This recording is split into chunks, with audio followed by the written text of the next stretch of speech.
I don't know when it was, probably about a year ago, and I posted a video of a tornado that hit our town, like, I don't know, like 6 blocks away or something. It wasn't really that scary. Even for them, I don't really think it was that scary. Anyway, tonight they're supposed to, I don't know, they're saying, even like CNN is saying, like, oh, when CNN mentions the name of your state in terms of weather, it's not good. So, and they're like, you guys be careful or whatever.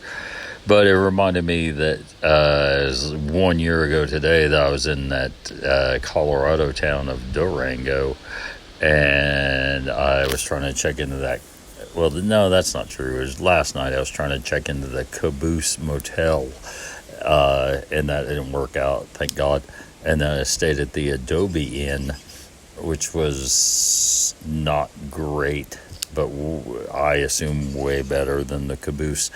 And then I went up to Silverton on that road. And I don't want to get into all this. This is really not the point. I think I'll probably delete all this. But anyway, and I'm no stranger to Colorado, right? I mean, it's not like I go. I mean, if you put me in New Jersey, I'd be like, what the fuck is going on? And where is it? Where am I? And they're like, New Jersey. I'm like, I don't know what this is about, but I know what I call it. But anyway, I just went to, or I've mentioned this, maybe. I don't think I mentioned it, but you don't go to Colorado in third week of April, at least last year. It's too snowpacked, man. You can't go anywhere. I just saw a big old hawk in the backyard. You can't go anywhere. So you just drive past all this shit that you'd like to see, and they're like, they don't have to have signs that say because you can just see like you can't. Your car.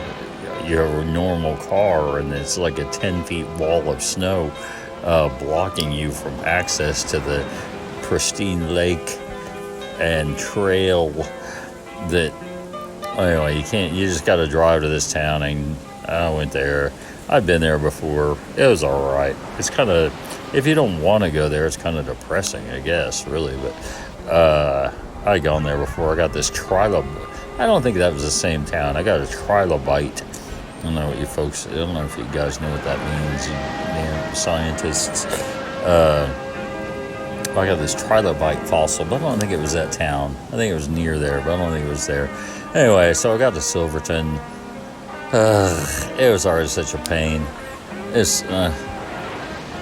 And so then I was going to stop and get a beer, and there are only 2 bars like in Silverton, and I don't know, I just didn't feel like stopping and getting a beer. The parking wasn't great. Compared to the parking in Durango, compared, it was great. But, so I just smoked a little weed before I got back on that deadly, death-defying 11,000-foot highway. A fly is buzzing in my thing. Damn it. Anyway, it's been almost 4 minutes. I'm going to wrap this up. So I was at the Adobe Inn. It was a shit vacation. I brought this book that apparently is a curse. I should have thrown it away when I got home. I thought about it, but I didn't. The book's called You Can't Win, the autobiography of Jack Black. Not the other, like before another guy. I can't remember who wrote it. And I didn't even get a chance to read it because my feet hurt and I was depressed, and Adobe Inn. But anyway, it reminds me as the storm is approaching, I don't know if I'll make it through the night.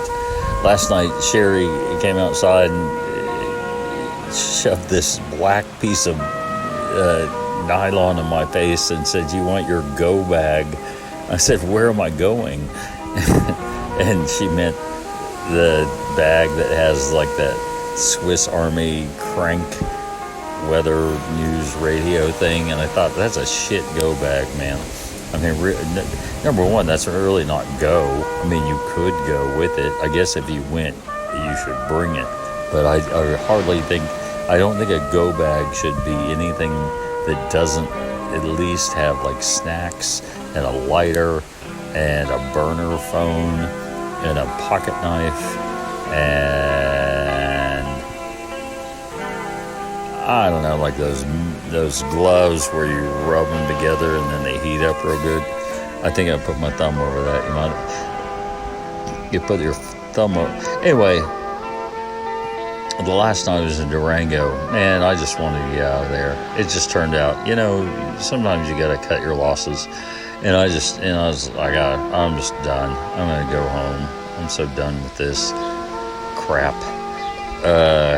And so I was staying at the Adobe Inn, and last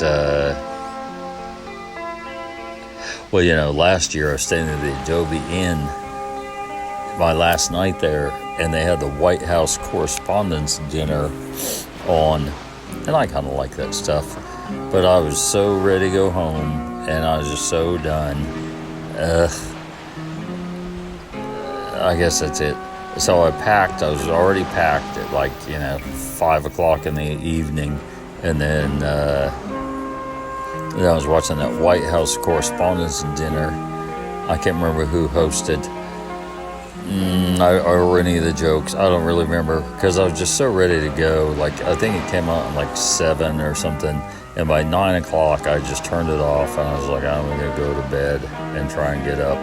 And then I did get up at 4:30, and then I went home. Hello, greetings and welcome.